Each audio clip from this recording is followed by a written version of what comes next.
জীবন এবং অন্তর পরিবর্তনকারী এমন 10টি আমলের কথা জানার চেষ্টা করব, যে আমলগুলিতে বান্দা যদি অভ্যস্ত হয়, তাকে আলাদা করে এর জন্য কষ্ট, আলাদা করে এর জন্য ব্যতিক্রম প্রস্তুতি, আলাদা করে এর জন্য তার অনেক ধরনের ঝক্কি ঝামেলা পোহাতে হয় না।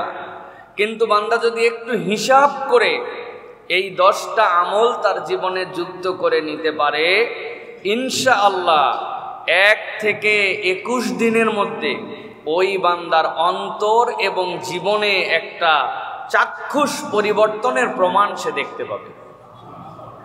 তো আমরা এরকম সহজ 10টি আমলের কথা এবং প্রত্যেকটা আমলের সাথে একটা কর্মসূচির কথা আমরা আজকে সংক্ষিপ্ত সময়ে শোনার জন্য চেষ্টা করব, যে আমলগুলি করলে আমাদের সকলের জীবন পরিবর্তন হয়। আল্লাহ যেন এটা আমলগুলি করার নিয়তে আমাদেরকে শোনার তৌফিক দান করেন। প্রিয় ভাইয়েরা, আমি আপনাদের কাছে একটা আয়াতে কারিমা তেলাওয়াত করেছি, যেটি সূরা মুলকের। এই মুলকের আয়াতগুলি মূলত আল্লাহ রাব্বুল আলামিন 2টি পার্টে ভাগ করেছেন। একটা হচ্ছে আল্লাহ রাব্বুল আলামিন সর্বশক্তিমান মালিকানার অংশ, আর বান্দার এই মালিকানা স্বীকার করে দায়িত্বের পার্ট। কি বলেছি? সর্বশক্তিমান আল্লাহর মালিকানার অংশ, আর ওই মালিকের সর্বোচ্চটুকু গোলামি করার শিক্ষা। এই হচ্ছে সূরা মুলকের মৌলিক কথা। কি বলছেন আল্লাহ রাব্বুল আলামিন? মূল আলোচনার আগে আমরা একটুখানি শোনার চেষ্টা করি। খেয়াল করেন, 3টা আয়াতে কারিমা আল্লাহ রাব্বুল আলামিন বান্দার জীবনে ধাক্কা দেওয়ার মতো কথা বলে দিয়েছেন। আল্লাহ রাব্বুল আলামিন বলছেন, তাবারাকাল্লাযী বিয়াদিহিল মুলক ওয়া হুয়া আলা কুল্লি শাইইন কাদির। আল্লাহ নিজেই নিজের প্রশংসা করছেন, আল্লাহ নিজেই নিজের বর্ণনা করছেন। আল্লাহ রাব্বুল আমিন বলছেন, ও বান্দা, এমন রবের জন্য পবিত্রতার ঘোষণা, আল্লাযী, যার হাতে বিয়াদিহিল মুলক, জগৎ সমূহের যত রাজত্ব, যত মালিকানা, যত ক্ষমতা, সবগুলি মূলত তার হাতে। আল্লাহ এরপরে আবার অতিরিক্ত বলছেন, আলা কুল্লি শাইইন কাদির, তোমার রব যা ইচ্ছা তাই করার যোগ্যতা রাখেন। আল্লাহ রাব্বুল আমিন বলছেন, বান্দা কি করার যোগ্যতা রাখেন? দুনিয়ার সবচেয়ে কঠিন যোগ্যতা কোনটা? দুনিয়ার মানুষ অনেক কিছুতে অনেক ধরনের শরিকানা, অনেক কিছুতে অনেক ধরনের নমুনা নজরানা পেশ করতে পারে, কিন্তু আল্লাহ বলছেন, আল্লাযী খালাকাল মাউতা ওয়াল হায়াতা লিয়াবলুয়াকুম আইয়ুকুম আহসানু আমালা। তোমার রব তোমার জন্য মৃত্যু সৃষ্টি করেন, তোমার রব তোমার জন্য জীবন দেন। আল্লাহ আগে জীবনের কথা বলেন নাই, রব্বুল আলামিন আগে মৃত্যুর কথা বলেছেন। রব তোমাকে মেরে ফেলতে পারেন, ওই মৃত্যু থেকে তোমাকে আবার জাগায় দিতে পারেন। আল্লাহ রাব্বুল আমিন বলছেন, কেবলমাত্র এইটুকুই নয় যে তোমাকে এমনি এমনি নিরর্থকভাবে জীবন দিয়ে দেওয়া হয়েছে, নিরর্থকভাবে তোমাকে মৃত্যু দিয়ে দেওয়া হয়েছে। আল্লাহ বলছেন, লিয়াবলুয়াকুম আইয়ুকুম আহসানু আমালা। তোমার জীবনের একটা পরিধি আছে, আর ওই পরিধির একটা কাজ হচ্ছে, যিনি সর্বময় ক্ষমতার মালিক, তিনি দেখতে চান নেক কাজের ক্ষেত্রে কে সর্বোচ্চ প্রচেষ্টা করেছিল। মানুষকে যদি বলা হতো, তুমি তোমার ডিউটি ফুলফিল করে ফেলো, তোমার দায়িত্ব 100% আদায় করো, তোমার যদি 1% কনসেন্ট্রেশনে ব্রেক হয়, তোমার নামাজ নেওয়া হবে না। যদি চোখের গুনাহ হয়ে যায়, তোমার সিয়াম নেওয়া হবে না। তোমার জাকাত দেওয়ার ক্ষেত্রে মনের মধ্যে যদি অন্য কোনো ধরনের উসখুস করে, তাহলে তোমার পুরা জাকাত বাতিল হয়ে যাবে। হজের সফরে মানাসিকুল হজ যেগুলি, এগুলির একটা যদি এলোমেলো করো, তোমার হজকে বাতিল করে দেওয়া হবে। বুকে হাত দিয়ে বলেন তো, হজ বাদ দিলাম, জাকাত বাদ দিলাম, সিয়াম বাদ দিলাম, জীবনে বুকে হাত দিয়ে বলার মতো আমাদের 2 রাকাত সালাত আছে নাকি? যেই সালাতে 100তে 100 ভাগ যত সময় সালাত আদায় করেছি আল্লাহর জন্য নিবিষ্ট, আর আমার মন অন্য কোনো দিকে ছিল না। সম্ভব? আল্লাহ রাব্বুল আমিন বলছেন, এই জন্য الذي خلق الموت والحياة ليبلوكم أيكم أحسن عملا ও দুনিয়ার মানুষ, এমনি এমনি আমি তোমার জীবন দেই নাই, এমনি এমনি আমার তোমার মৃত্যুর কথা বলি নাই। তোমার এই জীবন আর মৃত্যুর মাঝের যেইটুকু সময় যিনি সর্বময় ক্ষমতার নিজের পরিচয় দিয়েছেন, তিনি তোমাকে দায়িত্ব দিচ্ছেন সর্বোচ্চভাবে আল্লাহর জন্য প্রচেষ্টাকারী উত্তম আমলকারী তুমি হতে পেরেছো কিনা। আমার নামাজে মন অন্যদিকে যেতেই পারে, কিন্তু আমি সালাত বাদ দিয়ে দেই নাই। আল্লাহর জন্য আমার অনেক কিছু ভুল হতে পারে, কিন্তু আমি তাই বলে হজকে ত্যাগ করে দেই নাই। আমার সিয়ামের সময় আমার ইচ্ছার বাহিরে আমার কানের গুনাহ হয়ে গেছে, চোখের গুনাহ, মনের গুনাহ, কিন্তু আমি সিয়ামকে ছেড়ে দেই নাই। আমি তারপরেও সেখান থেকে বেরিয়ে সর্বোচ্চ ডেডিকেশন আল্লাহর জন্য দেওয়ার চেষ্টা করছি। আল্লাহ বলছেন এই সর্বোচ্চ প্রচেষ্টাটা দেখার জন্যই আল্লাহ তোমার জীবন মৃত্যু দিয়েছেন। সুবহানাল্লাহ। আল্লাহ রাব্বুল আমিন এরপরে বলছেন ওয়া হুয়াল আজিজুল গফুর। দুইটা আয়াতে দুইটা জিনিস খেয়াল করেন। আল্লাহ নিজের পাওয়ারের বর্ণনা দিলেন, দেওয়ার পরে রব্বুল আমিন কি বলেছেন? ইন্নাল্লাহা আলা কুল্লি শাইইন কাদির ওয়া আলা কুল্লি শাইইন কাদির। কেবলমাত্র রাজত্ব আর ক্ষমতাই তার নয়, যা ইচ্ছা তাই করতে পারেন। আর আল্লাহ বলছেন তোমার জীবন মৃত্যু দেওয়া হলো তুমি উত্তম আমল করো কিনা এটা দেখার জন্য। আল্লাহ সেইখানে বলছেন ওয়া হুয়াল আজিজুল গফুর। ও বান্দা, তোর রব কেবল পরাক্রমশালী নয়, ক্ষমতাওয়ালাও নয়, তোর রব আবার ক্ষমাকারী। যেরকম পাওয়ার রাখেন তিনি ক্ষমতার ক্ষেত্রে, সেই রকম পাওয়ার রাখেন তিনি ক্ষমার ক্ষেত্রে। বান্দাকে আল্লাহ ক্ষমা করে দিলে ধরার কেউ নাই। আল্লাহ বলছেন বান্দা, এখন তোরে যে ইবাদত করার দায়িত্ব দিলাম, একটু চিন্তা করে দেখতো তোর রব আসলে কত দূর ক্ষমতাবান। আগেরটা ছিল প্রাইম কথা, এবার আল্লাহ এলাবোরেট করতেছেন আল্লাযী খালাকা সাবআ সামাওয়াতিন তিবাকা মা তারা ফি খালকির রাহমানি মিন তাফাউত ফারজি'ল বাসারা হাল তারা মিন ফুতুর।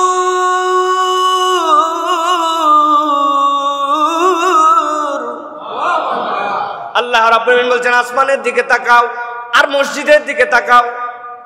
কই হুজুর, মসজিদের দিকে তাকানোর কথা তো আয়াতে নাই। আমি আপনারে বললাম মসজিদের দিকে তাকান।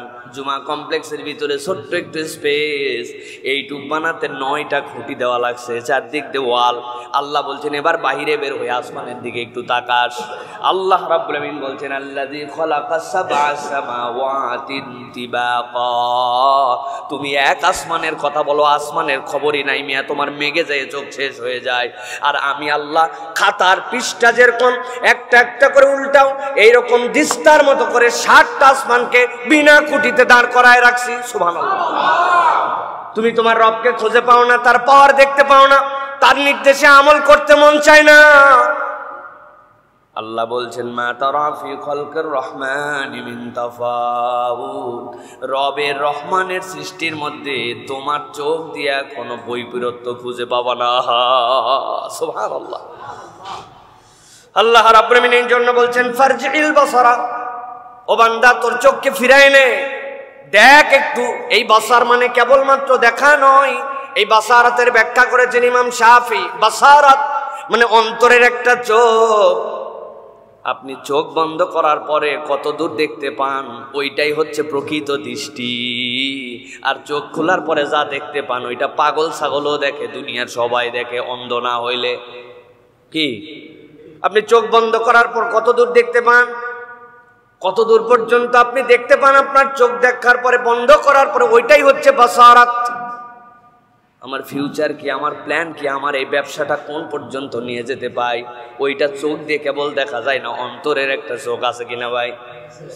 আল্লাহ রাব্বুল আমিন বলছেন বান্দা হাল তারা মিন ফুতুর। আমি আল্লাহ তোরে দেখতে বললাম, তুই যদি দেখিস, তোর রবের এই নমুনা যদি জানিস, তাহলে আইয়ুকুম আহসানু আমালা, ওইটার হিসাবটা তোর কাছে তখন পরিষ্কার হবে। তাহলে আল্লাহ রাব্বুল আলামিন আমাদেরকে মৌলিক যে দায়িত্ব দিলেন সেটা কি? সর্বোত্তম ভাবে ইবাদত করা। বলেন মৌলিক দায়িত্ব কি? আজকের আলোচ্য বিষয়ের সাথে মিল আছে? আলোচ্য বিষয় হচ্ছে 10টি এমন আমল সহজবদ্ধ, যেটা করতে পেরেশানি হয় না, কিন্তু বান্দা করলে জীবন এবং অন্তর একই সাথে 1 থেকে 21 দিনের মধ্যে পরিবর্তন হবে ইনশাআল্লাহ। আমলগুলা করার নিয়তে শুনবেন আপনারা? কারা কারা শুধু শোনার নিয়তে আছেন হাত তোলেন। শুধু শোনা, আমল করব না। আমরা সকলে করবো তো ইনশাআল্লাহ। আল্লাহ আমাকেও যেন করার সবার আগে তৌফিক দান করেন। 1 নম্বর, খুব সংক্ষিপ্ত সময়, আজকে একদম অল্প সময় আলোচনা শেষ হয়ে যাবে ইনশাআল্লাহ। 1 নম্বর, প্রতিদিন সূরা মুলকের পাঠ করা 1 নম্বর আমল, প্রত্যেক দিন। নবীজি সাল্লাল্লাহু আলাইহি সাল্লাম বলছেন, ইন্না সূরাতাম মিনাল কুরআনি 30 আয়া। দুনিয়ার মানুষ জেনে রাখো, কোরআনের একটা সূরা আছে যার 30টা আয়াত আছে। নবীজি বলছেন, শাফাআত লি সাহিবিহা হাত্তা গুফিরা লাহু। কিয়ামতের ময়দানে এই সূরাটা তার সাথীর ব্যাপারে সুপারিশ করতে শুরু করবে। আল্লাহ রাব্বুল আলামিন তাকে মাফ করে দেওয়ার আগ পর্যন্ত সে সুপারিশ করতেই থাকবে। সুবহানাল্লাহ। তার সাথীরে মাফ করাই নিয়ে তারপরে সে যাবে। বুঝেন তো সাহেব কাকে বলে, বন্ধু কাকে বলে? জীবনে একবার দেখা হয়েছে, এটা বন্ধু না। কোনোদিন আর তার সাথে কথাবার্তা হয় নাই, কোনো যোগাযোগ নেই, এটা বন্ধু না। বন্ধু মানে যার আপনি ভালোতে খবর নেন, মন্দতে খবর নেন, ঈদের সময় বার্তা পাঠান, সুযোগ পাইলে হাদিয়া দেন, তার বাড়িতে বেড়াতে যান, তাকে আপনার কাছে ডাকেন, হৃদয়ের মধ্যে গেঁথে রাখেন। আপনি বলেন দোস্ত থাকলে আমার দোস্তের মতো একটা আছে, হ্যাঁ আপনার দোস্তের নাম কি? সবার আগে যার কথা মনে পড়ে যায়, ঠিক না? আল্লাহ বলতেছেন, নবী আপনি জানাই দেন, কোরআন এরকম একটা সূরা আছে যার 30টা আয়াত আছে। ওইটা তার সাথী যে তারে বন্ধু বানায় ফেলবে, কিয়ামতের দিনে তাকে ক্ষমা করায়া শাফাআত দিয়া তারপরে সে জান্নাতে নিয়ে যাবে। এই 30টা আয়াত বিশিষ্ট সূরার নাম হচ্ছে সূরা মুলক। আমরা যদি চিন্তা করি যে প্রত্যেক দিন রাত্রে আমরা আমাদের জীবন থেকে 20 মিনিট সময় আলাদা করব, যা আমরা তেলাওয়াত করব, প্রথমেই 7 দিন আমাদের দ্বারা সম্ভব হবে না। এই জন্য প্রথমে বড় প্ল্যান দাঁড় করালে আর আমাদের মাথা আউলায় যাবে। টার্গেট করতে হবে সপ্তাহে অন্তত একবার সূরা মুলক না পড়ে আমি শুব না। এই বান্দা যখন মজা পাবে তখন সপ্তাহে 2 দিন হবে, কখনো সপ্তাহে 3 দিন হবে, কিন্তু কোনোভাবেই যেন প্রত্যেক মাসে 10 বারের নিচে না নামে। তো প্রথম থেকে যদি আমরা এই কর্মসূচি নেই যে ইনশাল্লাহ আজকে শুক্রবার, আগামী জুমার আগে একবার হলেও কোনো একদিন রাত্রে ইনশাআল্লাহ আমরা সূরা মুলকে 30টা আয়াত পড়ব। সর্বোচ্চ সময় লাগবে যে একদম ভাঙ্গা ভাঙ্গা করে পড়ে তারও 10 মিনিট। এই 10 মিনিটের মধ্যে আমরা এই আমলটা জারি করে ওকে আমার বন্ধু বানাই নিলাম। আল্লাহ তোমার হাবিবের ঘোষণা অনুযায়ী সে যেন সুপারিশ করে তোমার দেওয়া পাওয়ার নিয়ে আমাকে জান্নাতে নিয়ে যায়।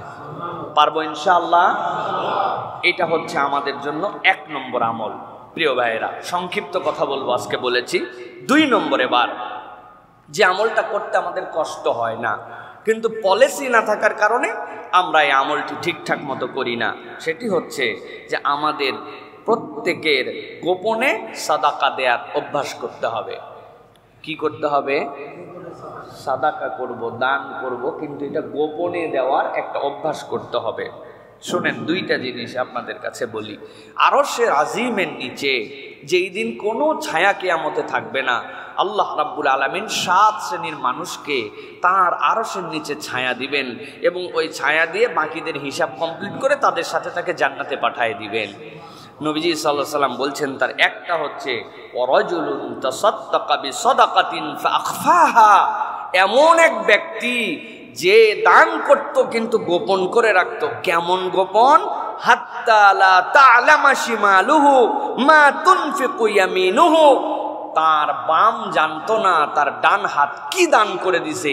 এত গোপনে নিবৃতে পরিবার, স্ত্রী, সমাজ, এমনকি নিজেও যোগ বিয়োগের খাতায় তুলতো না। এমন দান করত গোপনে যে তার বাম হাত জানে না ডান হাত কি দিয়া দিছে। এইরকম ব্যক্তিকে আল্লাহ রাব্বুল আলামিন আরশে আজিমের নিচে ছায়া দিয়ে দিবেন। সুবহানাল্লাহ। আল্লাহ রাসূল সাল্লাল্লাহু আলাইহি সাল্লামের এই হাদিসের আলোকে কুরআনুল কারীমের আয়াত আছে। আল্লাহ রাব্বুল আলামিন কোরআনে বলেছেন, ইন তুবদুস সাদাকাত ফানি'মাহি ওয়া ইন তুখফুহা ওয়া তুতুহাল ফুকারা ফাহুয়া খায়রুল লাকুম। প্রকাশ্যে দান করো, নো প্রবলেম, করতেই পারো। আর যদি এটা গোপন করে রাখো ফানিআম্মা, আল্লাহ বলতেছেন এটা তোমার জন্য বিরাট বড় কল্যাণকর হবে। এই সাদাকাটাই কল্যাণ, তোমার এই সাদাকাটাই কল্যাণ। প্রকাশ্যে দাও, অপ্রকাশ্যে দাও, গোপনে দাও, তবে জেনে রাখো এই যে গোপনে ফকির মিসকিন এদেরকে তুমি যদি দাও ফাহুয়া খায়রুল লাকুম, এটা তোমার জন্য উত্তম হবে। আল্লাহ রাব্বুল আলামিন আমাদেরকে দান করার অনেককেই তৌফিক দিয়েছেন, কিন্তু আমাদের যা কিছু সব হিসাবের খাতায়, যা কিছু সব জানাজানিতে, জীবনে কোনো গোপন দান আমাদের আর নাই বললেই চলে, ঠিক না ভাই? এই জন্য প্রিয় ভাইয়েরা, আমরা যদি একটা কর্মসূচি ঘোষণা করি নিজেদের জীবনে যে প্রতিদিন 1 টাকা হলেও আমরা গোপনে দান করব, যেটা কেউ জানবে না, কেউ দেখবে না, একটা পলিসি থাকবে এই সিস্টেমে আমি 1 টাকা হলেও আমার জীবনে একটা গোপন দান থাকবে। হতে পারে 8 আনা পয়সা, কিন্তু এটা গোপন। প্রকাশ্য অনেক আছে, কিন্তু এমন সিস্টেমে আল্লাহর আরশে আজিমের নিচে তো আমার ছায়া লাগবে, এই জন্য না আমি করতেছি। আপনি বলবেন হুজুর সবই তো লোকজনের সামনে, ফকির মিসকিনও লোকজনের সামনে চায়। ভাই আপনারে যদি কিয়ামতের বিপদ থেকে বেঁচে আরশে আজিমের ছায়া নিতে হয়, তাহলে এই বুদ্ধি আপনি করবেন না? আপনার পলিসি এটার মধ্যে থাকবেন না? আপনার পকেটে 1 লাখ টাকা থাকলে আপনি তো বাজারের মধ্যে যেয়ে গুনেন না, ঘরের মধ্যে দরজা লাগাই দিয়ে তারপরে আপনি গুনে টুনে তারপরে রাখেন। তাহলে আপনি এইটার ক্ষেত্রে প্ল্যান নিতে হবে, আমরা প্রত্যেকদিন যা দান করি প্রকাশ্য, কিন্তু টেকনিক্যালি 1 টাকা হলেও আমরা গোপনে দানের অভ্যাস জীবনে গড়ে তুলবো, পারবো ইনশাআল্লাহ? এটা যদি করি প্রিয় ভাইরা, আমাদের জীবন এবং অন্তর দুটাই বদলায় যাবে ইনশাআল্লাহ।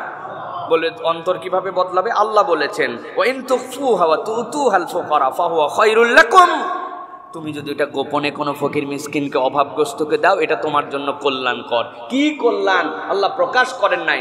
আল্লাহর কল্যাণের প্রকাশই হচ্ছে হেদায়েতের উপর অন্তরকে অবিচল করে দেওয়া, সুবহানাল্লাহ। তাহলে 2 নম্বর আমল এটা মনে থাকবে ইনশাআল্লাহ। এবার চলেন 3 নম্বর আমলটি হচ্ছে দিনের শুরুতে 100 বার সুবহানাল্লাহি ওয়া বিহামদিহি পড়া। প্রত্যেক দিন দিনের শুরুতে সুবহানাল্লাহি ওয়া বিহামদিহি এটা 100 বার পড়া। কি লাভ এটা বললে? রাসূল সাল্লাল্লাহু আলাইহি সাল্লাম বলছেন মান ক্বালা সুবহানাল্লাহি ওয়া বিহামদিহি ফি ইয়াউমিন 100 মাররা, কেউ যদি প্রত্যেক দিন 100 বার করে সুবহানাল্লাহি ওয়া বিহামদিহি পড়ে, আল্লাহ নবী সাল্লাল্লাহু আলাইহি ওয়াসাল্লাম বলছেন হুত্তাত খাতায়াহু ওয়া ইন কানাত মিসলা জাবাদিল বাহার। আল্লাহ রাব্বুল আলামিন এই সুবহানাল্লাহি ওয়া বিহামদিহি এইটার ফজিলত এত দান করেছেন, ওই বান্দার যদি সাগরের ফেনা পরিমাণ গুনাহ থাকে আল্লাহ রাব্বুল আলামিন ওই বান্দাকে মাফ করে দিবে। সুবহানাল্লাহ। 1 সাগরের ফেনা, এত গুনাহ হয়ে গেছে ওই বান্দার। এই গুনাহগুলা গুনাহ সাগীরা, ছোট ছোট গুনাহ জমতে জমতে বিশাল একটা গুনার ভান্ডার হয়ে গেছে তার, 1 সাগরের ফেনার মতো। নবীজি বলছেন ওই বান্দা সকালবেলা কি করেছে? সুবহানাল্লাহি ওয়া বিহামদিহি সুবহানাল্লাহি ওয়া বিহামদিহি সুবহানাল্লাহি ওয়া বিহামদিহি। ওই বান্দা 100 বার এরকম করে পড়ে ফেলেছে, আর আল্লাহ রাব্বুল আমিন সাগর সম ফেনার গুনাহ তার মাফ করে দিয়েছে। জানি সবাই আমরা এটা, কিন্তু আমাদের প্র্যাকটিস করে হয়ে ওঠে না। এই জন্য আমাদের জীবন পরিবর্তন হয় না, আমলের জিন্দেগি হয় না। গতানুগতিক ধারায় সব চলতেছে।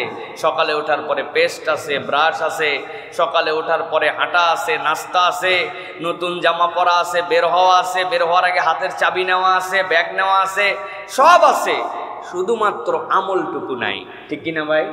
অথচ একটু অভ্যাস করলেই আমরা এইটা করতে পারি। প্রিয় ভাইয়েরা, এটা কেন করতে হবে এটার ব্যাখ্যা করেছেন মুফাসসিররা। সূরা হিজর এর ৯৮ নম্বর আয়াত আল্লাহ বলেছেন ফাসাব্বিহ বিহামদি রাব্বিকা ওয়া কুম মিনাস সাজিদিন।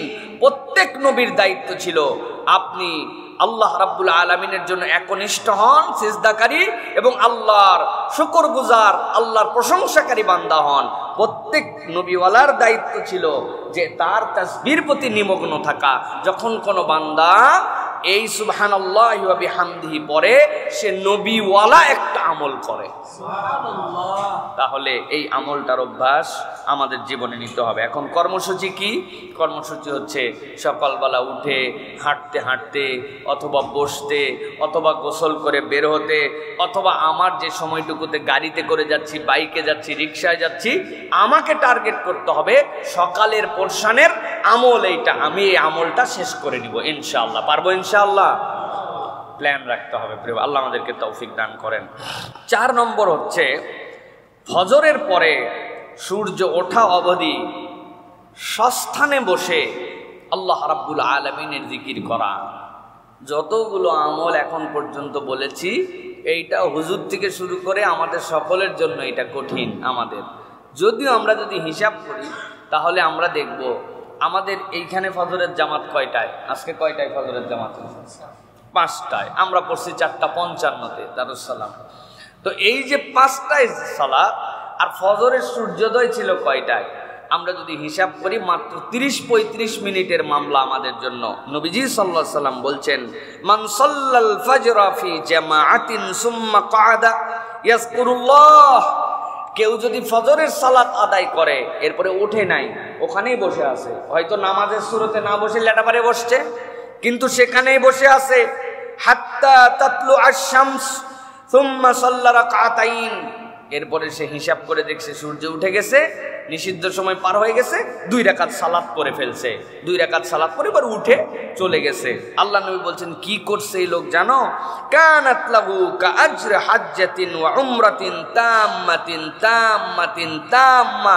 এই যে ফজরের জামাতের পরে বসে সূর্যোদয়ের পরে 2 রাকাত সালাত পড়ে গেছে, আল্লাহ তার আমল নামায় একটা পূর্ণ হজ, একটা পূর্ণ উমরার সওয়াব দান করে দিয়েছে। আল্লাহু আকবার। নবীজি 3 বার বলেছেন তাম্মাতিন তাম্মাতিন তাম্মা। আমার উম্মত জেনে রাখো, পূর্ণ হজ পূর্ণ উমরার সওয়াব আল্লাহ দিয়েছেন। আল্লাহু আকবার। 40 মিনিটের বিনিয়োগ, 30 মিনিটের বিনিয়োগ, 25 মিনিটের বিনিয়োগ ভাই প্রত্যেক দিন হয় না।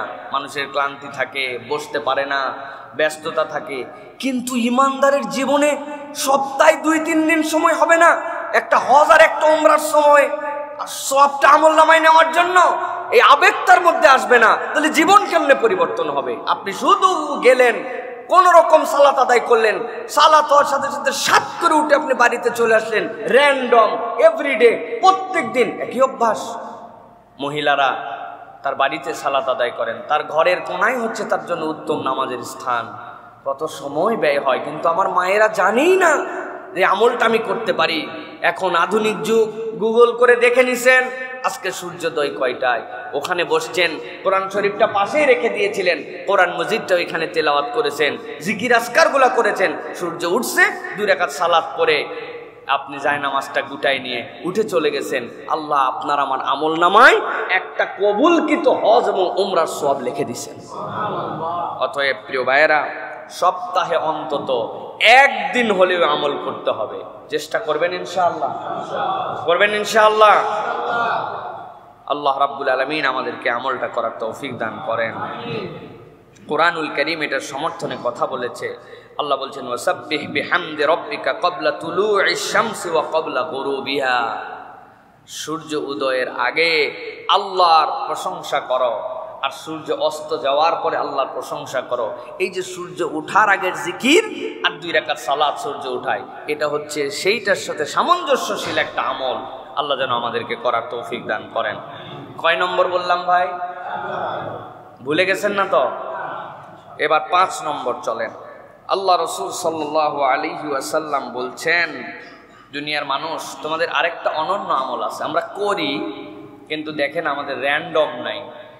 বাবা মার জন্য প্রতিদিন দোয়া করা এবং তাদের জন্য কিছু না কিছু সাদাকা করা। বাবা মার জন্য দোয়া, যার বাবা মা বেঁচে আছেন তার জন্য, আর যার বাবা মা মারা গিয়েছেন তার জন্য। কত ভাই এখানে আছেন, আমাদের আব্বা আম্মা উভয়েরই চলে গেছেন দুনিয়া থেকে। কারা কারা ভাই দেখি তো, একটু হাত উঁচু করেন তো। কাদের আব্বাও নাই, আম্মাও নাই? আহা, আল্লাহু আকবার। কাদের বাবা নাই? শুধু কত মানুষের বাবা নাই, কাদের মা নাই? আহা, আমাদের মা নেয়, অনেকের বাবা নেয়, অনেকের আব্বা আম্মা ওই চলে গেছে। আর আল্লাহ নিয়ামতটা বাঁচাই রাখছেন কার কার, যাদের আব্বা আম্মা বেঁচে আছে। আহা, আমরা বড় সৌভাগ্যবান যে আমাদের জান্নাতের দরজা এখন পর্যন্ত ভেঙে যায় নাই। আমাদের জান্নাতের দরজা খোলা আছে, কিন্তু আমরা আমাদের জান্নাতের দরজাটা ব্যবহার করতে পারতেছি না। নবীজি বলছেন, এই দুইজনই তোমার জান্নাত, এই দুইজনই তোমার জন্য জাহান্নাম। এখন যার বাপ মা চলে গেছে তার কি করণীয়, যার বাপ মা বেঁচে আছে তার কি করণীয়?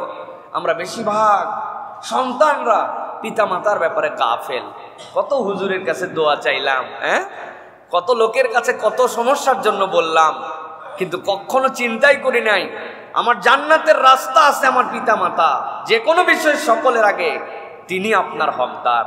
রাসূলুল্লাহ সাল্লাল্লাহু আলাইহি ওয়াসাল্লাম বলছেন, ইদা মাতা ইবনে আদম ইনকাতা আমালুহু ইল্লা মিন সালাসিন, যখন কোনো বনি আদম মরে যায় সব আমল তার বন্ধ হয়ে যায়, কেবল 3টা আমল তার আমল নামায় যেতে থাকে। এর মধ্যে একটা ওয়ালাদুন সালিহুন ইয়াদউ লাহু, তার নেক সন্তান যখন তার জন্য দোয়া করে আল্লাহ কোনো বাধা বিপত্তি ছাড়া ডাইরেক্ট তার আমল নামায় সেটা পৌঁছায় দেয়। সুবহানাল্লাহি ওয়া বিহামদিহি। এই জন্য প্রত্যেক দিন পিতা মাতার জন্য দোয়া করা, রব্বির হামহুমা কামা রব্বায়ানি সগীরা, এমন ইউনিভার্সাল দোয়া। এটা না মরা বাপ মায়ের জন্য না জীবিত বাপ মায়ের জন্য, আপনি আলাদা করতে পারবেন না। রব্বি, ও আমার আল্লাহ, ইরহাম, আপনি দয়া করেন, হুমা, আব্বা আম্মার উপরে, কামা, যেরকম রব্বায়ানি, তারা আমার প্রতিপালন করেছিলেন। ছোটবেলায় আমি যখন শুয়েছিলাম প্রস্রাব পরিবর্তন করার আমার কোনো ক্ষমতা ছিল না, আমার আব্বা আম্মা প্রস্রাব পরিবর্তন করাইছেন। দাঁত দিয়ে কামড়ায় খাওয়ার মতো শক্তি ছিল না, চুষে চুষে মায়ের দুধ খেয়েছিলাম। আল্লাহ, কি ভালোবাসায় না, দুনিয়ার সবাই ঘুমাইছে, আমার মা সারা রাত ঘুমায় নাই। আল্লাহ, এই যে আগলায় রাখছিল, এই যে দয়া করছিল, এই যে ভালোবাসা দিছিল, রব্বুল আলামিন তুমিও আমার পিতা মাতার জন্য এরকম দয়া করো। ওটা আল্লাহ মৃতর জন্য বলেন নাই, জীবিতর জন্য বলেন নাই, এমন ভাষা দিছেন যে সন্তান দোয়া করলে মৃতরটা মৃতের ভাগে যাবে, জীবিতরটা জীবিতর ভাগে চলে যাবে। সুবহানাল্লাহ। কিন্তু আমরা দোয়া করি না। এটা আমলের মধ্যে নিতে হবে, এটা আমার একটা আমল। আর প্রত্যেক দিন তাদের জন্য কিছু সাদাকা করা, প্রত্যেক দিন 8 আনা, 1 টাকা, 1 কাপ চা কাউকে খাওয়ানো, কোনো একদিন কাউকে বাজার করে দেয়া, ফলের সিজন একটা কাঁঠাল একজন মানুষকে একদিন কিনে পাঠাই দিছি। বাবা মার জন্য আমি সাদাকা করছি। আমার বাবা মা আমার কাছে থাকলে 1 চাকা ইলিশ মাছ খাইতেন, সবচেয়ে ভালো পিসটা আমি দেওয়ার চেষ্টা করতাম। ইলিশের সিজনে সমর্থ পাইছি, টপ করে একজন মানুষকে একটা ইলিশ বাবা মার পক্ষ থেকে কিনে খাওয়াই দিছি, 1 কেজি আপেল দিয়ে দিছি। রমজান মাসে আমার বাপ মা বেঁচে থাকলে ইফতার করতেন, 10টা 30টা ইফতারি, বাবার নামে 30টা ইফতারি, মায়ের নামে হাদিয়া করে দিছি। সন্তান শুধু খুঁজবে কেমনে বাপ মায়ের জন্য কিছু একটু করা যায়, সেটা জীবিত এবং মৃত। বান্দা যদি র্যান্ডম পিতামাতার জন্য দোয়া করে আর র্যান্ডম যদি একটু হলেও সাদাকার নিয়ত করে, আল্লাহ ওই বান্দার জীবন এবং অন্তর ঘুরাই দিবে। এটা আল্লাহ রাব্বুল আলামিন নিজে বান্দার জন্য অফার করেছেন। প্রিয় ভাইরা, অতএব আমরা অধিকাংশ বাপ মায়ের জন্য দোয়া করি না। কর্মসূচি হবে আজকের থেকে যে যেহেতু অনেক দিনের কাফফারা বাকি আছে, স্পেশালি এই সপ্তাহে অথবা প্রত্যেক দিন শুধু আল্লাহর হাম, রাসূল সাল্লাল্লাহু আলাইহি ওয়াসাল্লামের প্রতি দরুদ এবং সালাম পড়ার পরে 5 মিনিট শুধুই বাপ মার জন্য দোয়া করব। পারবো ইনশাআল্লাহ? 5 মিনিট পারবেন ইনশাআল্লাহ? 5 মিনিট আরবি জানা লাগবে না, আল্লাহ বাংলা বোঝে, ভাষার কোনো ধর্ম নাই, ধর্মীয় ভাষা আছে। অথবা আল্লাহর কাছে আপনি বাংলায় বলেন, মনে করে করে বলেন, আল্লাহ যখন আমার 1 বছর বয়স ছিল, আমার যদি গু চেঞ্জ না করতো আমার মা, সেই শীত যেই শীতের মধ্যে প্রস্রাব করে দিয়েছিলাম, সবাই শুয়ে গেছিল, আমার মা যদি সারা রাত ওই প্রস্রাবের শোয়ায় রাখতো, আল্লাহ আমার বুকের মধ্যে কফ জমে শেষ হয়ে যেতাম। মা কেমনে জানি জেগে গেছিল, কেমনে জানি আমারে আগলায় নিছিল। আল্লাহ এই ঋণ কোনোদিন সহ্য করতে পারবো না, 1 রাতকে কখনো আমি পৃথিবীর সব দিয়ে বদলায় দিতে পারবো না। আল্লাহ ওই আব্বা আম্মার জন্য তুমি দয়া করো। আল্লাহ আল্লাহ এতদিন ভুল করছি, আল্লাহ করতে পারি নাই, আল্লাহ আগের ভুলগুলো মাফ করো, এখন থেকে আমার বাপ মার জন্য দোয়া করব। এইভাবে সন্তান যদি বাপ মার জন্য দোয়া করে আর সে আজিম নড়ে উঠবে, আল্লাহ ওই পিতামাতাকে মাফ করে দিবে ইনশাআল্লাহ। আর রুহানি দোয়া কাকে বলে? রুহানি দোয়া বলে বান্দা যখন কারোর জন্য দোয়া করে ওইটা তার উপরে পৌঁছালে আল্লাহ খুশি হন, আল্লাহর খুশি ওই রূহ থেকে আল্লাহর রহমত আবার তার কাছে নিয়ে আসে, এটাই রুহানি দোয়া। এটা অটোমেটিক আপনি পেয়ে যাবেন প্রিয় ভাইরা। অতএব এই আমলটা আমাদের করতে হবে। এটা কয় নম্বর গেল? 5। এবার চলেন 6 নম্বরে। 6 নম্বরটা হচ্ছে আল্লাহ কুরআনুল কারীমের মধ্যে বলেছেন এবং নবীজি হাদিসের মধ্যেও আসছে, একাকী কাঁদা, অন্তরের গভীর থেকে তওবা।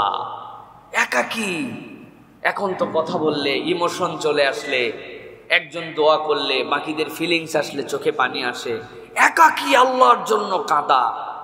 আল্লাহ রাব্বুল আমিন বলছেন কুরআনুল কারীমের মধ্যে, ইযা যুকিরাল্লাহ ওয়াজিলাত কুলুবুহুম, এমন কতকগুলা মানুষ আছে যে মানুষগুলা আল্লাহর জিকির স্মরণ করে, করার পরে তাদের অন্তর নরম হয়ে যায়। কেমন নরম হয়? আল্লাহ বলছেন তাদের চোখ দিয়ে পানি পড়তে শুরু করে। ওই বান্দা আল্লাহকে দেখে নাই, ওই বান্দা জান্নাত দেখে নাই, জাহান্নাম দেখে নাই। নিজের আমলনামার এমন পাপ আছে যেইটার কথা বান্দা ভুলে গেছে, কিন্তু বান্দা এমন ভাবে নিজের হৃদয়ে আল্লাহর ভীতিকে জাগ্রত করে নিজের অপরাধগুলাকে আল্লাহর সামনে দাঁড় করাইছে। ঘুমায় আছে তার সন্তান, ঘুমায় আছে তার স্ত্রী, ঘুমায় আছে দুনিয়া, টপ করে উঠছে। ভাবটা এমন যেন প্রস্রাব করার জন্য উঠছে।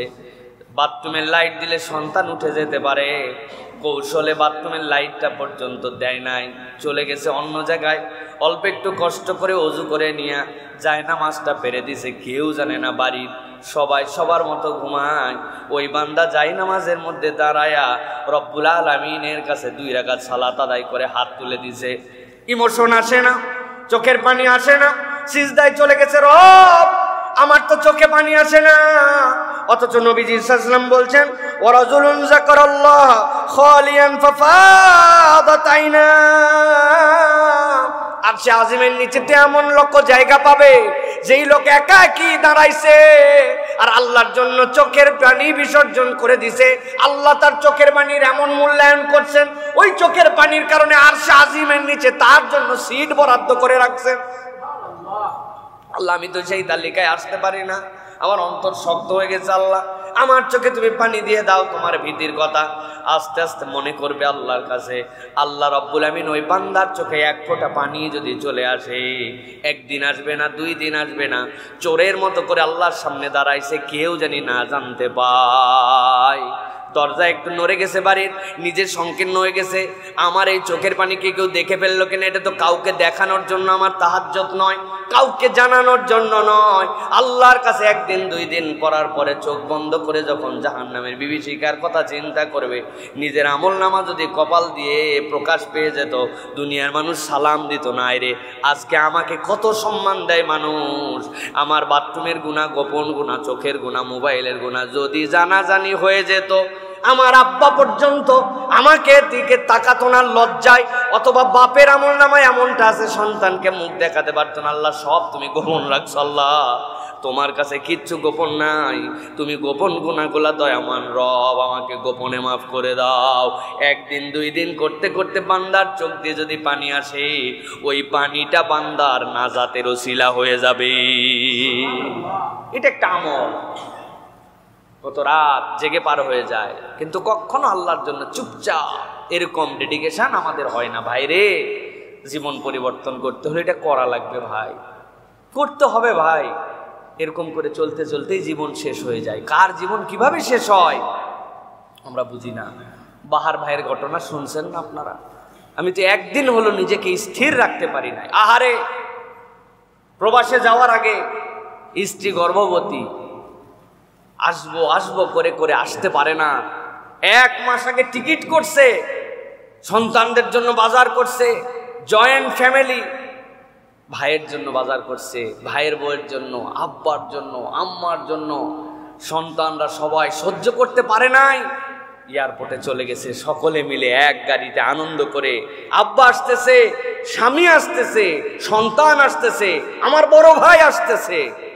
এয়ারপোর্টে সন্তানকে দেখে একটু জড়ায় ধরছে, দিয়ে বলছে এটা তোর গিফট। বলছে মা এখনই খুলবো। বলছে খুলিস না, বাড়িতে যাই, সবাই মিলে দেখে দেখে আনন্দ করে খুলবো। আব্বা এটা তোমার জন্য আনছি, এর মধ্যে আব্বা এখানে তো খুলতে পারলাম না, হাতে করে এইটুকু নিয়ে এসছি, অন্তত চকলেটটা মুখে দাও। কি আনন্দ, কি পরীক্ষা আল্লাহ তাদের উপরে নিয়ে ফেললেন। রওনা দিয়ে গেছে, গাড়ি নেমে গেছে, গাড়ি নামার পরে ড্রাইভার নেমে পালায় চলে গেছে, দরজাগুলো আর খুলতে পারে নাই। ওর মধ্যে থেকে সন্তানকে মা ছাড়ে না, বলছে তুমি বের হও, সন্তান না নিয়ে ছাড়বে না। ভাইয়ের বউকে বলছে তুই বেরো, ও তাকে নিয়ে নামে না। তো মাকে বলছে তুমি নামো, শাশুড়ি ছাড়া নামবে না। আস্তে করে তলায় গেছে গাড়ি। কি মর্মান্তিক, পুরা পরিবার শেষ। যেই লোক আসছে তাদের কাছে কেবল সে বেঁচে আছে। কিভাবে সহ্য করবে? কেমনে এটা সহ্য করবে? এই যে রাস্তাঘাটের অব্যবস্থাপনা, ড্রাইভারদের এই যে ধরনের আচরণ, এইগুলো সে কিছুই জানতো না। রব্বুল আলামিন তার পুরা পরিবারের উপর একটা পরীক্ষা নিয়ে ফেললেন। প্রিয় ভাইয়েরা, এই জন্য আমাদের অনেক দিকের শিক্ষা এর মধ্যে আছে। জীবন এই মুহূর্তেই শেষ হয়ে যেতে পারে। তিনটা ক্ষেত্রে আমি সবসময় বলি, তিনটা পরিবহন ডেঞ্জারাস। একটা পিকনিকের জন্য পরিবহন, ডেঞ্জারাস পরিবহন, এখানে সবগুলা মাতালের মতো থাকে, আনন্দ বিনোদন হুঁশ আক্কেল কিচ্ছু থাকে না। 2 নম্বর বিয়ের গাড়ি, বড় ডেঞ্জারাস, একটা বিনোদনপূর্ণ পরিবেশ নিয়ে চলতেছে। আর 3 নম্বর প্রবাস থেকে ফেরে যারা, এই গাড়িগুলো বড় ডেঞ্জারাস, কারণ ওই সময় ভিন্ন রকম একটা ফিলিংসের মধ্যে থাকে। তো এইগুলোতে সতর্ক হতে হয়। গাড়ি যদি পানির দিকে ডুবে যায়, আপনি যত জোরে মারেন গ্লাস খুলবে না। এটার কিছু টেকনিক আমাদের প্রত্যেকের জানা উচিত। মাথার পিছনে যে ইয়েটা থাকে, আমাদের মাথার পিছনে ঠেস দেওয়ার জন্য, সাথে সাথে ওইটা টেনে খুলে ফেলতে হয়। ওইটার 2টা লোহা থাকে, ওই লোহা দিয়ে গ্লাসে বাড়ি দিয়ে ভাঙতে হয়। তাছাড়া আপনার লাত্থায় ঘুষায়া গ্লাস আর খুলতে পারবেন না। এইগুলো আমাদের জানা দরকার। সর্বোচ্চ কথা, এই যে জীবনটুকু চলে গেল, কি দীক্ষা দিয়ে গেল ভাই? জীবন বড় ঠুনকো, মৃত্যুই আসল গন্তব্য, তাই না? হাজার আফসোস করেন আপনি, বাহার ভাইয়ের হৃদয়কে আপনি ভরাতে পারবেন না। পারবে কেউ? কিয়ামত হয়ে গেলেও পারবে না। তার যা হারাইছে তা হারাই গেছে। এখন আল্লাহ আমাকে বাঁচায় রাখছেন, আল্লাহ আমাকে হায়াতে রাখছেন, ওইটুক কাজে লাগাই ভাই। কখন মৃত্যু চলে আসবে কে জানে। ওই যে আমার নতুন মুয়াজ্জিন, এই অঞ্চলে তাতে সুন্দর কেউ আজান দিতে পারেন, আলহামদুলিল্লাহ। তার আগে আমার বেলাল ভাই ছিল। কি দোষ, কি অপরাধ বেলালের? কিচ্ছু না, বাজার করে রিক্সায় করে ফিরতেছে, তার রিক্সায় তার টাকায় সে উঠছে, পিছন থেকে ট্রাক দিয়ে মারিয়ে দিয়ে একটা সুস্থ লোকরে শেষ করে দিছে, পঙ্গু বানায় দিছে, তার ক্যারিয়ারটা শেষ হয়ে গেছে। এরকমই তো দুনিয়া না আমাদের, এরকম জায়গা থেকে। সুতরাং আল্লাহ যতটুকু সুযোগ দিছেন, ওইটাকে মনে করি গনিমত, ওইটাকে মনে করি কাজ। এক আফসারের দিক তাকায় আপনি যদি দুঃখ ব্যথা অনুভব করে নিজের জীবনের মূল্যায়ন না করতে পারেন, তাহলে শুধুমাত্র হাহুতাশ করে আমাদের কি লাভ? আল্লাহ তাকে ধৈর্য ধরার তৌফিক দান করেন। আল্লাহ তাকে এমন কিছু নিয়ামত দেন যেন এই বাচ্চা, এই ভাইটা দুনিয়ার এই পরীক্ষায় উত্তরায় যেতে পারেন। বলে আল্লাহুম্মা আমিন। আল্লাহ আর আমাদেরকে আমল বাড়ানোর তৌফিক দান করেন। তাহলে প্রিয় ভাইয়েরা, 6 নম্বরে গেল একাকী কাঁদা, মনে থাকবে তো ইনশাআল্লাহ। 7 নম্বরে দিনে অন্তত পক্ষে 10 থেকে 100 বার লা ইলাহা ইল্লাল্লাহু ওয়াহদাহু লা শারীকা লাহ, এইটা পড়ার জন্য চেষ্টা করা। নবীজি সাল্লাল্লাহু আলাইহি ওয়াসাল্লাম বলছেন, খুব গভীরভাবে শোনেন, মান ক্বালা লা ইলাহা ইল্লাল্লাহ ওয়াহদাহু লা শারীকা লাহ লাহুল মুলকু ওয়া লাহুল হামদু ওয়া হুয়া আলা কুল্লি শাইইন কাদির ফি ইয়াউমিন 100 মাররাতিন কানাত লাহু আদলু 10 রিকাব। কেউ যদি প্রত্যেক দিন 100 বার পড়তে পারে, কি পড়তে পারে? পড়েন তো আমার সাথে, লা ইলাহা ইল্লাল্লাহু ওয়াহদাহু লা শারীকা লাহ লাহুল মুলকু ওয়া লাহুল হামদু ওয়া হুয়া আলা কুল্লি শাইইন কাদির। এইটা জানে না এরকম কোনো বান্দা নাই। 100 বার যদি পড়ে, আল্লাহর নবী বলছেন 10টা দাস মুক্ত করলে যে সওয়াব, 10টা বান্দা গোলামির মধ্যে আছে তাদেরকে আজাদ বানায় দিলে যে সওয়াব, আল্লাহ তার আমল নামায় সে সওয়াব দান করে দিবেন। আরেকটা হাদিসের মধ্যে আসছে, কেউ যদি 10 বার পড়ে, 10 বার লা ইলাহা ইল্লাল্লাহ ওয়াহদাহু লা শারীকা লাহ লাহুল মুলকু ওয়া লাহুল হামদু ওয়া হুয়া আলা কুল্লি শাইইন কাদির, বনি ইসমাইলের চাচা নবী করিম সাল্লাল্লাহু আলাইহি ওয়াসাল্লামের বংশের 40টা গোলামকে আজাদ করে দিলে যে সওয়াব হয়, আল্লাহ তার আমল নামায় সওয়াব দান করে দিবেন। সুবহানাল্লাহ, কত সহজ আমল, কিন্তু আমাদের টার্গেট নাই, কোনো প্ল্যানিং নাই। কি করব? আমি 10টার কথা এই জন্য বলছি, লিখে ফেলে টার্গেট করে প্ল্যানিং করে, মনে না থাকলে এই ওয়াজ ইউটিউব থেকে সার্চ করে বের করে তাও আপনাকে এই কাজের মধ্যে যেতে হবে, যে আমার জীবন থাকবে আর 10 বার এটা পড়বো না, এরকম হবে না, পারবো না ইনশাআল্লাহ। প্রিয় ভাইয়েরা, এটা হচ্ছে একটা বিরাট বড় কাজের ফাঁকে আমি একটা টার্গেট করছি, প্রত্যেক সালাতের পরে 10 বার আর সারা দিনে 10 বার, 10 বার 50 বার, মানে সালাতের পরে যদি ওজিফা হয় লা ইলাহা ইল্লাল্লাহু ওয়াহদাহু লা শারীকা লাহুল মুলকু ওয়া লাহুল হামদু ওয়া হুয়া আলা কুল্লি শাইইন কাদির, আমি পড়লে 30 সেকেন্ডেই পড়া যায় 10 বার, আমার ওজিফা এটা। তাহলে 5 সালাতের পরে 50 বার আর বাকি 50 বার, আর যদি কিছু না পারি অন্তত 10 বার যে কোনো একটা সালাতের পরে হলেও, কিন্তু আমার প্রত্যেক দিন এটা মিস যাবে না। এই আমল আল্লাহ রাব্বুল আমিনের পক্ষ থেকে আমাদের জন্য রহমত নিয়ে আসবে ইনশাআল্লাহ। এবার 8 নম্বরে, প্রত্যেক দিন 1 আয়াত হলেও কোরআন তেলাওয়াত করা। ভালো করে বুঝেন, প্রত্যেক দিন 1 আয়াত হলেও কোরআন তেলাওয়াত করা। হুজুর সূরা ফাতিহা ছাড়া কি নামাজ হয়? নামাজের মধ্যে কি সূরা কেরাত পড়ি না? না, সালাতের মধ্যে যা পড়েন তেলাওয়াত করা ফরজ, তাহলে ওইটা আপনার সালাত বাস্তবায়ন করার জন্য পড়েন না, কিন্তু এই তেলাওয়াতটা হবে তেলাওয়াতের নিয়তে 1 আয়াত হলেও পড়া। আল্লাহ রাব্বুল আলামিন কোরআনুল কারীমের মধ্যে বলেছেন, সূরা বনী ইসরাঈলের 9 নম্বর আয়াতের মধ্যে কেন কোরআন পড়তে হবে, ইন্না হাযাল কুরআনা ইয়াহদি লিল্লাতী হিয়া আকওয়াম। মানুষ যদি হেদায়েতের উপর অটল অবিচল থাকতে চায়, এই কোরআনের কোনো বিকল্প নাই।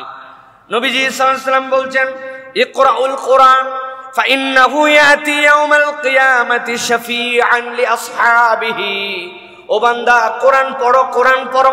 হয়তো কোরআনের অর্থ জানো না, যা পড়ো 100% বুঝো না, তুমি বুঝলে তো অনেক ভালো, কিন্তু না বুঝলেও কোরআন পড়ে লাভ আছে, কোরআন পড়লে কোনো লস নাই। আল্লাহ নবী বলছেন যে কোরআন পড়ে, কোরআন তিলাওয়াত করে, ওই কোরআনুল কারীম কিয়ামতের দিনে এই পড়ার বিনিময়ে তার জন্য সুপারিশকারী হিসেবে দাঁড়ায় যাবে। একটা আয়াত হলেও। কর্মসূচি কি? কর্মসূচি হচ্ছে মোবাইলে প্রত্যেকের কোরআনের অ্যাপস নামাতে হবে, প্রত্যেকের ফোনে, যারা অ্যান্ড্রয়েড ফোন ইউজ করেন প্রত্যেকের ফোনে, যেহেতু আমরা ফোনবাজ, এখন ফোন ইউজার না ফোনবাজ, কি বলছি? ফোনবাজ আমরা। এই জন্য প্রত্যেকের ফোনে, কার কার মোবাইলে এখনো কোরআনের অনুবাদ এবং কোরআনের মাসহাফ নাই, হাত উঁচু করেন।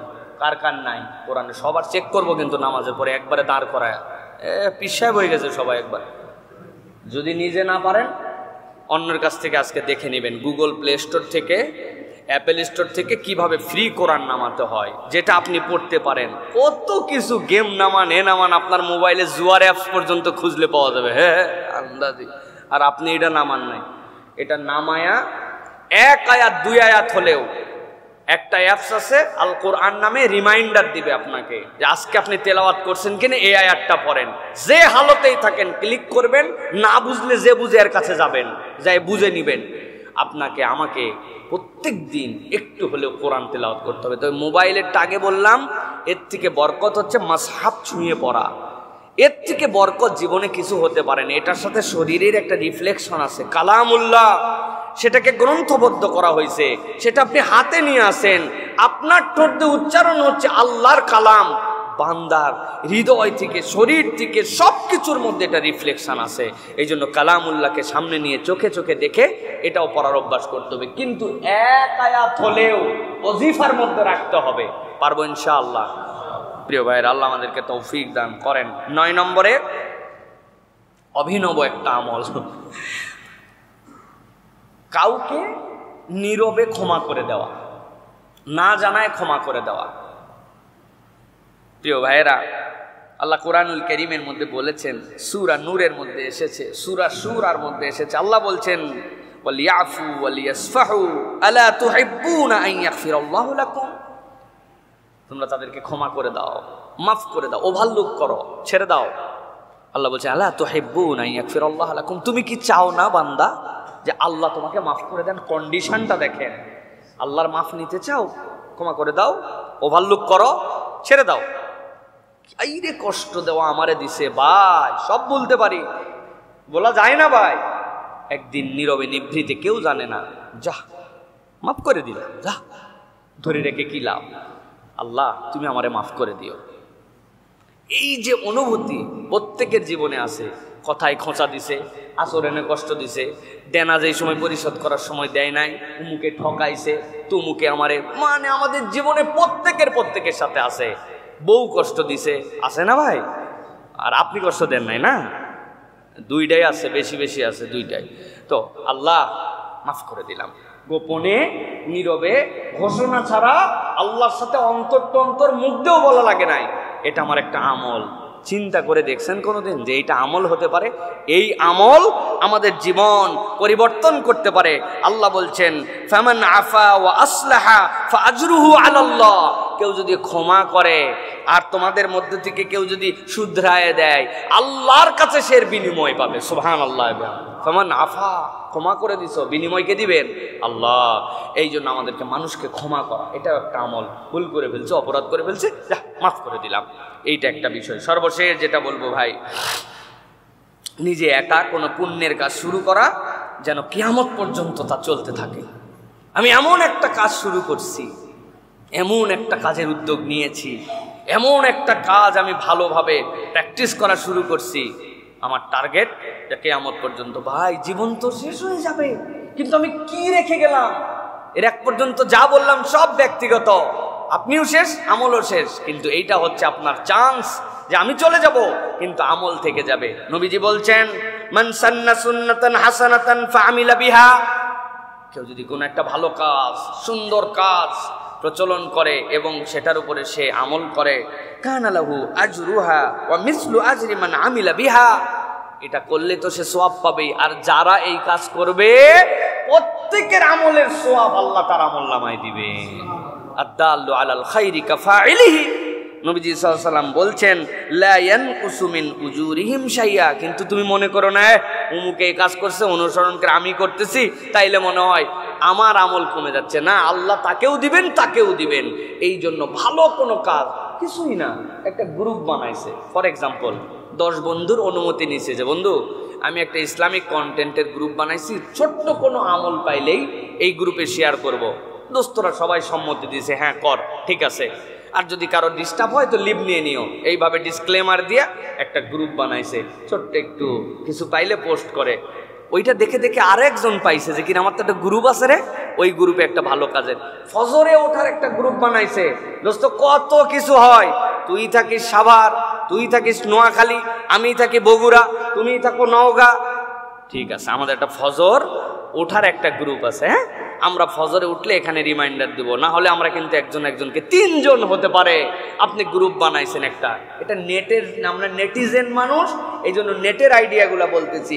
এছাড়াও প্রিয় ভাইরা, আপনার টাকা একটা মক্তব চলে, আপনি একটা মক্তব চালান, বাড়ি 3-4 হাজার টাকা লাগে, কারো জানার দরকার নাই যে আমি এই মক্তবে বাচ্চা কাচ্চা যেন পড়ে। আমার গ্রামের দিকে একটু তাকাইছি, নানা বাড়ির দিকে, শ্বশুর বাড়ির দিকে, বা একটা মক্তব, এই 2টা মানুষকে কোরআন মজিদ শেখানোর জন্য একটু চেষ্টা করি।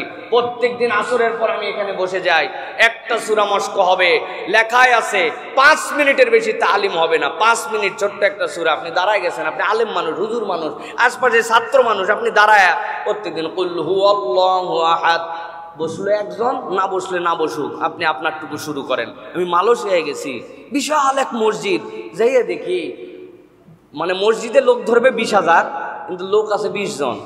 বক্তা যিনি, উনি কোনো সার নাই, উনার ডিউটি ওইটুকু, মাগরিবের পর 15 মিনিট কথা বলা, কেউ না শুনলে নিজে শুনবো, তাও এটা চলমান।